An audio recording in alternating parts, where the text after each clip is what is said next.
안녕하십니까. 과학과 비과학, 과학 아닌 것들에 대해 리뷰하는 김필산입니다. 여러분은 지진을 예측하는 전조 현상에 대해 들어보셨습니까?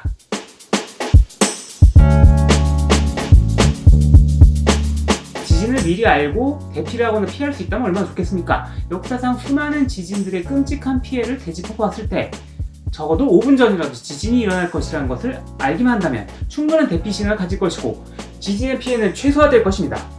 때문에 사람들은 지진에 대한 여러 전조 현상을 발견해왔습니다. 지진운이라고 불리는 구름은 이 지진 현상의 대표적인 예죠. 지진이 일어나기 며칠 전이나 몇 시간 전에 나타난다는 특이한 모양의 구름입니다. 동물이 이상한 움직임을 보인다는 것도 있죠. 새떼가 갑자기 나타난다거나 심해 거대 탄갈치가 자꾸 잡힌다거나 강아지가 이상한 움직임을 보인다거나 개미가 줄지어 어디론가 가는 것도 전조 현상이라고 생각합니다.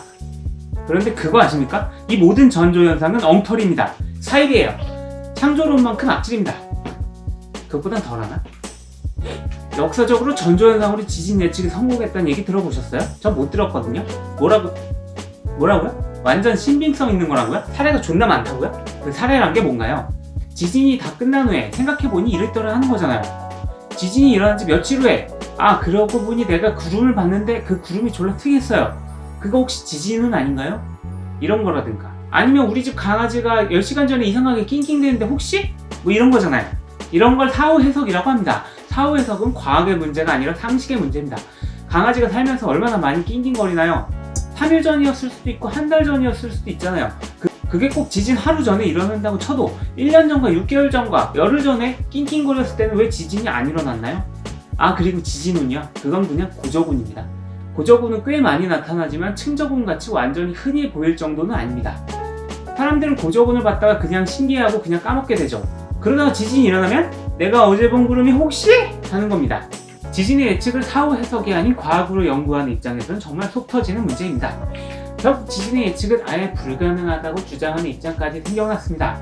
헤르바 차우탕 커트 위진펠드라는 새 연구자가 모래를 하나하나 쌓아서 만든 모래산에 또 모래 하나를 추가시켰을 때 모래산이 언제 무너지는지를 예측하는 실험을 해봤습니다. 그들의 결과는 두 가지였습니다. 첫 번째, 작은 무너짐은 많이 일어나고 큰 무너짐은 조금 일어난다. 그 규칙은 몇 분포를 따른다. 두 번째, 그러므로 지진 예측은 불가능하다. 몇 분포라는 이상한 단어를 빼면 첫 번째 예측을 좀 당연하게 생각하실 수도 있겠죠. 조금 무너지는 사건이 많이 일어난다는 게 뭐 당연한 거 아닌가? 사실 이 결과의 핵심은 몇 분포라는 그 단어 자체에 내재되어 있습니다. 미역 아니고 몇. 몇 분포는 자연에서 흔히 발견되는 두 분포 중에 하나입니다. 나머지 하나는 정규 분포입니다. 정규 분포의 대표적인 예는 인간의 키입니다. 키는 평균이 가장 많은 수를 차지합니다. 한국 남자의 경우 175cm가 제일 많고 170이나 180은 그보다는 적습니다. 190이나 160은 좀 드물고요. 그러나 3m인 사람은 없습니다. 몇 분포는 이렇습니다. 150cm인 사람이 1000명이면 15cm인 사람은 10,000명이고요. 1.5cm인 사람은 10만 명입니다. 그리고 놀라운 점은 15m인 사람도 어디선가는 발견됐다는 것입니다. 이런 분포에서 평균은 한 150cm 정도라 해도요. 보시다시피 평균 키가 제일 많지는 않습니다. 지진의 특성은 바로 이렇습니다. 파괴력으로 따져볼 때 지진은 엄청나게 약해서 우리가 느낄 수 없는 미진한 약진이 정말 무수히 일어납니다.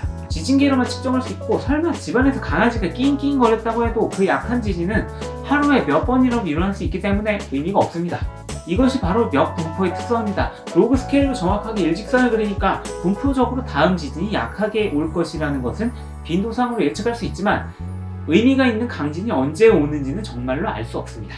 우발과 패턴의 저자이고 물리학 분야의 저술가로 활동하고 있는 마크 뷰캐넌은 이 몇 분포의 연구를 복잡계라는 물리학의 한 분자로 간주하고 이야기합니다.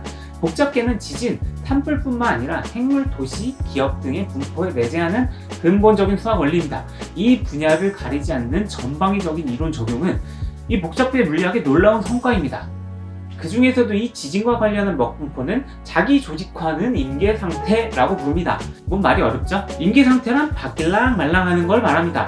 물이 0도면 어떻게 되나요? 얼음이 되나요? 그렇긴 하죠. 근데 물이 전부 얼음이 되진 않습니다. 물을 정확히 0도로 유지시키면 얼음이 될랑 말랑하는 상태를 유지하게 됩니다. 이것이 임계 상태입니다. 그러나 0도의 물은 자기 조직화하지 않습니다.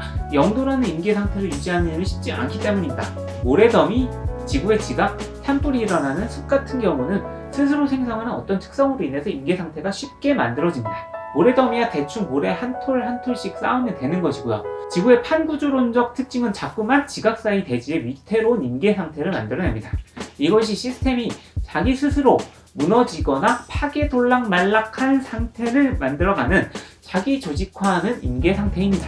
제가 아까 멱분포는 자연계에서 많이 나타나는 분포라는 말씀을 드렸습니다. 멱분포를 보이는 자연 현상 중에 파괴적인 것들이 많이 있습니다. 산불이 그렇습니다. 산불은 자주 일어나지만 금방 꺼집니다. 약하게 일어나는 산불은 많은 빈도로 나타나는 거죠. 그러나 어느 순간 걷잡을 수 없이 퍼지는 대형 산불이 정말로 드물게 나타나는데 이 산불을 예측할 수 있는 사람은 아무도 없습니다.